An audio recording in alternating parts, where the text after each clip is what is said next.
Hello. Hello. Good morning. Good morning. What a wonderful morning. I, Today I'm going to reflect on Jonah as a prophet of God. What was his greatest mistake that he did that he preached to the Lord? You can imagine God appears to great prophet Jonah, and God gives him a divine message, a divine order. And Jonah was to go and to undertake a mission that is given to him. So it's found in the book of Jonah.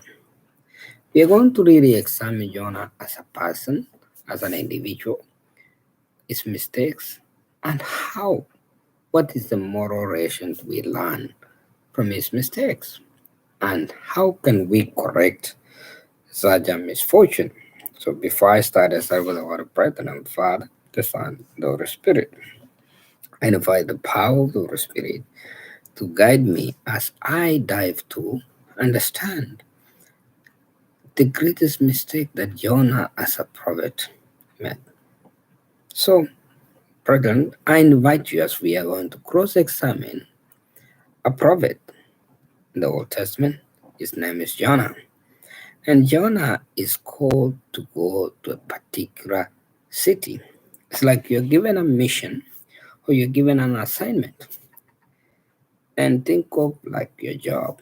You're given an assignment. And this assignment you are assigned to undertake. If you don't do that assignment, there are consequences. The consequences may not directly affect you, but the people that you have to save life. Think of a firefighter was the alarm has come, or the bells have gone, and they are to respond to a particular place in time to save life. Or think of a nurse or a doctor working and is supposed to respond in time. Somebody is developing an MI or somebody has a stroke, and you're supposed to respond within the shortest time to save that life. But instead, you go to do other things contrary to saving life. That means you go against your code of ethics. That is what Jonah did. Jonah, God has visited Jonah. He has seen favor upon Jonah. And now Jonah has been given a mission. And his mission is to go and cry for the people of Nineveh. Tell them how God has felt about them because their wickedness had reached the Lord. And the Lord wanted this message conveyed to the great people of Nineveh. So you can imagine Jonah as a persona, as an individual like you and me. To really look at Jonah as a person, think of yourself being sent to a foreign land. You don't know the people. You don't understand their ways. You don't know their reaction. You don't have many things to convey your message. Unlike the days that Jonah was traveling to Nineveh, unlike the modern times, we have social media like Facebook, Instagram, YouTube, TikTok, and all kinds of media, email, and all you can talk about. So Jonah did not have such a privilege. All he had to use is person to person encounter with the people of Nineveh, and it was to use to travel. Like nowadays, we have cars. If I have to send somebody, I can send within a second. Somebody can travel out of country, somebody can travel through and take a ride to somebody. So it is more convenient in our time compared to the days of this great prophet Jonah. But let's see what mistakes did he make. So the Lord of mercy has assigned Jonah to go to Nineveh. And you think about God, God of mercy, God of great providence, God who is all seeing. And now the Spirit of God has come to Jonah. Jonah, arise and go to the great city of Nineveh. So that is the message. And go and cry that in 40 days, if the people will not turn away from their wickedness, Nineveh will be destroyed. But let's see what Jonah does. Either one, he was afraid. By examination, somebody would be afraid. You think of the things that Jonah was looking at, the obstacles, he didn't have privileges, he didn't have a car, he didn't have all those good things that you can imagine about.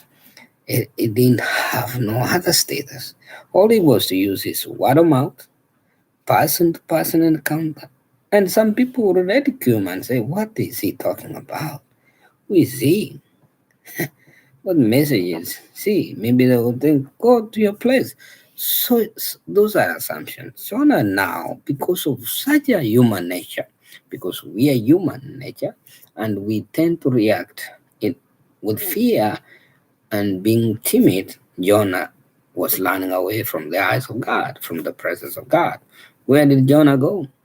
He went, he took the boat, found the ship, he had fare, he paid, and he was heading to Tarsus. So he has embarked to a different direction, completely different. He's gone to the opposite direction instead of the other direction. And there Jonah has gone. What happens, Jonah? God did not let Jonah go. So Jonah has embarked. And think of God sending these mighty waves to strike the boat, the ship, and the ship was about to whelp or break to a point of breaking.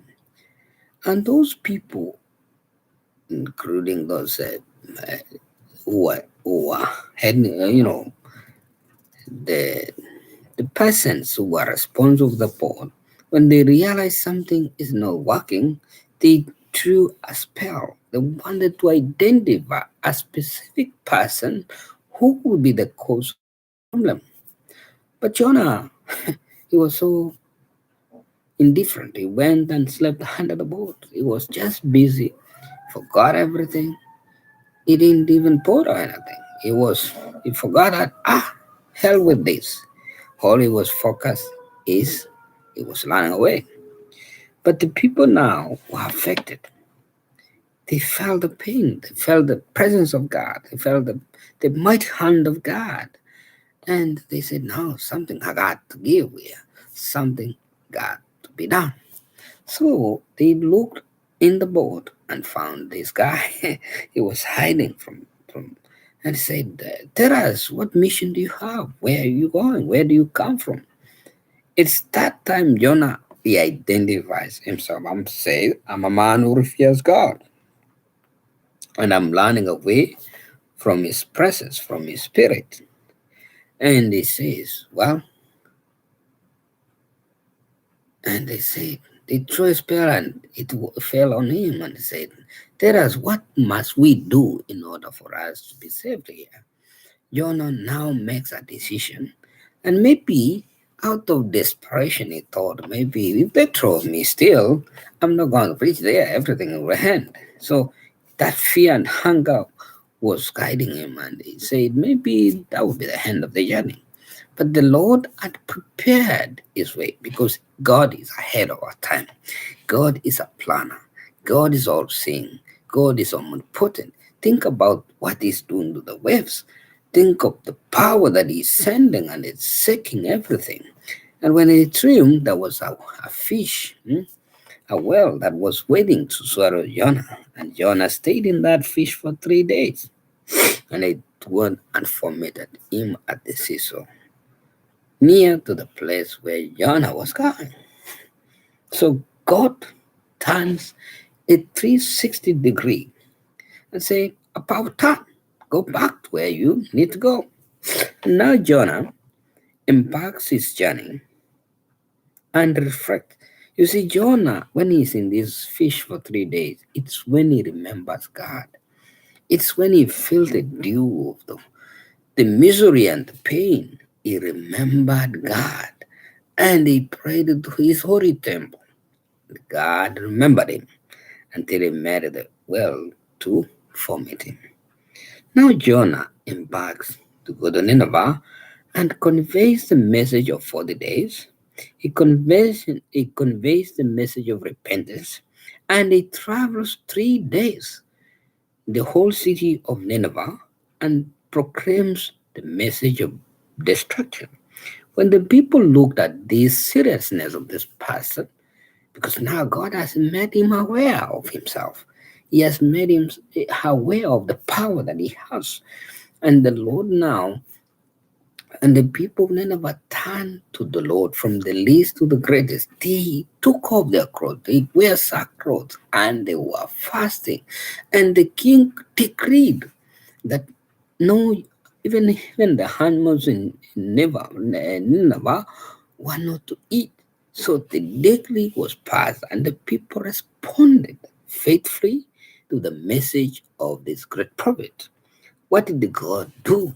God Himself regretted of the wicked act He was about to undertake in this great city of Nineveh, and then He spares them, He forgives them. Even the king understood that if we do ABCD, maybe God will change His mind. And that's exactly what the Lord did. And now Jonah, after finishing this, he started feeling hungry. Why would God save these wicked people? Why would He do this? I knew this is what He was going to do. He started to complain. He didn't have that mercy that God had given to the people of Nineveh. And then he goes somewhere because the sun was so hot and he wanted to feel that shelter. So God made a shelter for him for an overnight, and a tree that sheltered him. And when Jonah forgot, it dried up, and Jonah started to complain. And God was asking Jonah, "You didn't even make that. You didn't work for it, but you're complaining." So, present, the greatest mistake that we see Jonah committed was disobedience. He ran away from the presence of God. And from the Old Testament, like this, when we read the Psalms of David, we see that where can I learn from your presence? If I go to the deepest sea, still you are there. If I go to the top of the mountains, you're still there. If I go to the four winds, even if I go to the heaven, that's your glory. So there is nowhere we can run from the presence of God. And God reassures that and confirms that by divine order and divine truth. Another mistake that Jonah made was he was hungry that God had saved, had changed his mind to spare the people of Nineveh. So, what moral lesson do we learn from this? That despite our ways and our iniquity, God is God of mercy. Despite we may want to run away from the mission that God has ordained us to go and do, God never forgets His mission. His mission is like a covenant that you make. His mission is like a contract that is permanent contract that you have signed that is unbreakable. That's a covenant that you sign. And so God doesn't change what He has decided. And He made sure that Jonah fulfill the mission.